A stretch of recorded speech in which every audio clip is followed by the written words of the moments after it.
नमस्कार दोस्तों, मेरा नाम डॉक्टर सरबजीत सिंह है और मैं इनफर्टिलिटी स्पेशलिस्ट हूँ।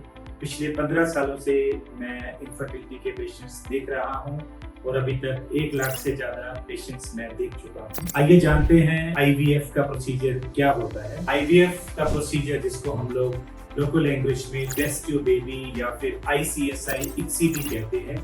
इस प्रोसीजर का बेसिक मतलब होता है कि फीमेल की बॉडी में से एग उनके बाहर निकाल लेना, उधर से हस्बैंड के सीमन में से स्पर्म भी बाहर निकालना और बाहर ही स्पर्म और एग को मिला के बाहर ही एम्ब्रियो तैयार करना। एम्ब्रियो का मतलब होता है बच्चे का शुरुआती रूप, तो हमारी लैंग्वेज में वो एम्ब्रियो होता है। उस एम्ब्रियो को बाहर ही डेवलप करना और जब एम्ब्रियो डे 3 या फिर डे 5 ब्लास्टोसिस तक पहुंच जाता है तो उस एम्ब्रियो में से अच्छी क्वालिटी के एम्ब्रियो वापस फीमेल की बॉडी के अंदर रख के उसको प्रेग्नेंट कर। तो ये आईवीएफ का प्रोसीजर बेसिकली कैसे चलता है कि जनरली हम लोग वाइफ और हस्बैंड को पीरियड्स के सेकंड डे पे बुलाते हैं, वाइफ को असेस करते हैं अल्ट्रासाउंड से और उसके हार्मोन चेक करते हैं कि ये साइकिल में हम लोग आगे जा सकते हैं या हमें थोड़ा सा वेट करना चाहिए।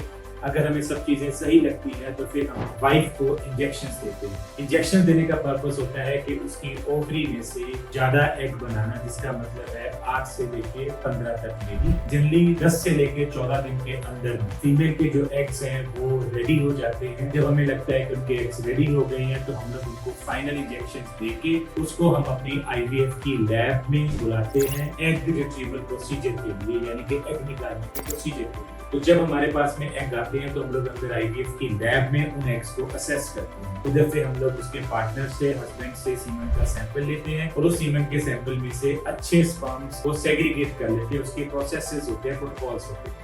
तो फिर हम लोग इक्सी की विधि से, इसमें हम लोग माइक्रो मैनिपुलेटर से एक एग को उठाते हैं, बेस्ट स्पर्म को उठाते हैं और स्पर्म को एग के साथ इंजेक्ट करके एम्ब्रियो तैयार करते हैं। फिर हम लोग इन सारे एम्ब्रियोज को इंक्यूबेटर के अंदर में ग्रो करवाते हैं और डे 1, डे 2 और डे 3 में असेस करते रहते हैं कि इसकी ग्रोथ कैसे हो रही है। जनरली डे 3 या डे 5, जिसको हम लोग ब्लास्टोसिस कहते हैं, हम लोग असेस करके उनमें से 1 या 2 जो बेस्ट एम्ब्रियोस होते हैं वो हम लोग फीमेल की बॉडी के अंदर ट्रांसफर करते हैं। ट्रांसफर करने के बाद फिर हम लोग 14 दिन तक, 14 डेज तक जनरली मेडिसिन देते हैं, जिसका पर्पस होता है कि इस प्रेगनेंसी को सपोर्ट करना। 14 दिन के बाद हम लोग फीमेल को दोबारा कॉल करते हैं और देखते हैं ब्लड के थ्रू, यूरिन टेस्ट के थ्रू ये जो एम्ब्रियोस हमने 14 दिन पहले रखे थे वो अंदर इम्प्लांट किए। इसका मतलब है कि फीमेल प्रेग्नेंट हुई या फिर ये सारी प्रोसेस में सक्सेस नहीं मिली। तो ये बेसिक पर्पस होता है IVF ICSI रेस्क्यू बेबी।